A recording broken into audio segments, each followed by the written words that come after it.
നമസ്കാരം, ജന്മഭൂമിയിലേക്ക് സ്വാഗതം. ഉത്തർപ്രദേശിലെ റാലിയിൽ ഇന്ത്യ സഖ്യത്തെയും കോൺഗ്രസ് നേതാവ് രാഹുൽ ഗാന്ധിയെയും പരിഹസിച്ച് പ്രധാനമന്ത്രി നരേന്ദ്രമോദി. മെയ് 4 ഫലം അറിഞ്ഞാൽ ഇന്ത്യ സഖ്യം തകർന്ന് തരിപ്പണമാകുമെന്ന് മോദി പറഞ്ഞു. യുപിയിലെ പ്രതാപ്ഗഡിലെ റാലിയിലായിരുന്നു പ്രധാനമന്ത്രിയുടെ ഈ പരിഹാസം. അതേസമയം രാഹുൽ ഗാന്ധിയുടെ പരാമർശത്തെ കടമെടുത്തുകൊണ്ടായിരുന്നു മോദിയുടെ പരാമർശം. കോൺഗ്രസ് സർക്കാർ 1 ലക്ഷം രൂപ ദരിദ്രരായ എല്ലാ സ്ത്രീകളുടെ അക്കൗണ്ടിലും എത്തിക്കുമെന്നായിരുന്നു, ട്രാൻസ്ഫർ ചെയ്യുമെന്നുമായിരുന്നു പറഞ്ഞിരുന്നത്. തുടർച്ചയായി പണം വരുന്നതിലൂടെ ദാരിദ്ര്യം മാറുമെന്നും മോദി പരിഹസിക്കുകയും ചെയ്തു. രാഹുൽ ഗാന്ധിയും കോൺഗ്രസും റായ്ബറേലിയിലും പരാജയപ്പെടുമെന്നും മോദി പറഞ്ഞു. അമേഠിയിൽ അവർ പരാജയപ്പെട്ടു കഴിഞ്ഞു. വൈകാതെ തന്നെ റായ്ബറേലിയിലും പരാജയപ്പെടും. ജൂൺ 4 ശേഷം ഇന്ത്യ സഖ്യം ശിഥിലമാകുമെന്നും അതിനുശേഷം ഒരു നേതാവ് വിദേശത്തേക്ക് അവധിക്കാലം ചിലവഴിക്കാനായി പോകുമെന്നും പറഞ്ഞു. ഇവരൊക്കെ ടിക്കറ്റ് ബുക്ക് ചെയ്തതായി താൻ കണ്ടെത്തിയിട്ടുണ്ട് എന്നും റാലിയിൽ മോദി വ്യക്തമാക്കി. തകരാൻ പോകുന്ന സഖ്യമാണ് ഇന്ത്യ സഖ്യമെന്നും ജൂൺ 4 നിങ്ങൾക്ക് അത് മനസ്സിലാകുമെന്നും ലോക്സഭാ തെരഞ്ഞെടുപ്പിൽ പരാജയപ്പെടുന്നതോടെ അവർ തകർന്നടിയുമെന്നും മോദി പരിഹസിച്ചു.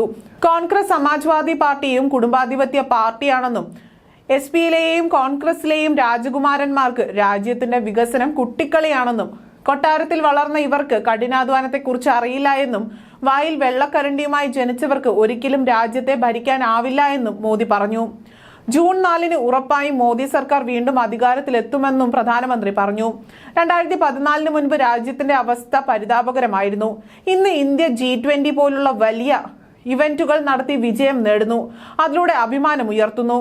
രാജ്യം ചന്ദ്രനിൽ ത്രിവർണ പതാക പാറിക്കുന്ന 10 വർഷം മുൻപ് ഇതൊക്കെ ചിന്തിക്കാൻ കൂടി സാധിക്കുമായിരുന്നോ? അഴിമതിയില്ലാത്ത മറ്റെന്ത് വാർത്തയായിരുന്നു നമുക്ക് മുന്നിലുണ്ടായിരുന്നതെന്നും പ്രധാനമന്ത്രി ചോദിച്ചു. മുൻപ് അസാധ്യമായിരുന്നത് ഇന്ന് സാധ്യമായിരിക്കുകയാണ്. ഈ മാറ്റം വിജയവും സാധ്യമായിരിക്കുന്നത് മോദി ഉള്ളത് കൊണ്ടല്ലേ? നിങ്ങളുടെ ഈ വോട്ട് കൊണ്ടാണ് എല്ലാം സാധ്യമായത്. ഇത് നിങ്ങളുടെ വോട്ടിന്റെ ശക്തിയാണ്. അതുകൊണ്ടാണ് ഈ സർക്കാരിന്റെ 3 ടേം കൂടുതൽ കരുത്തുറ്റതായിരിക്കുന്നതെന്നും ഇന്ന് രാജ്യം മുഴുവൻ പറയുന്നതെന്നും മോദി പറഞ്ഞു. ഈ സഖ്യം നമ്മുടെ സൈനികരുടെ ധീരതയെ ചോദ്യം ചെയ്യുന്നവരാണ്. ആർട്ടിക്കിൾ 370 ജമ്മു കാശ്മീരിൽ വീണ്ടും കൊണ്ടുവരുന്നതാണ് അവരുടെ അജണ്ട. കർണാടകയിൽ OBC സംവരണം തട്ടിയെടുത്ത് മുസ്ലിങ്ങൾക്കായി കോൺഗ്രസ് നൽകിയെന്നും മോദി ആരോപിച്ചു.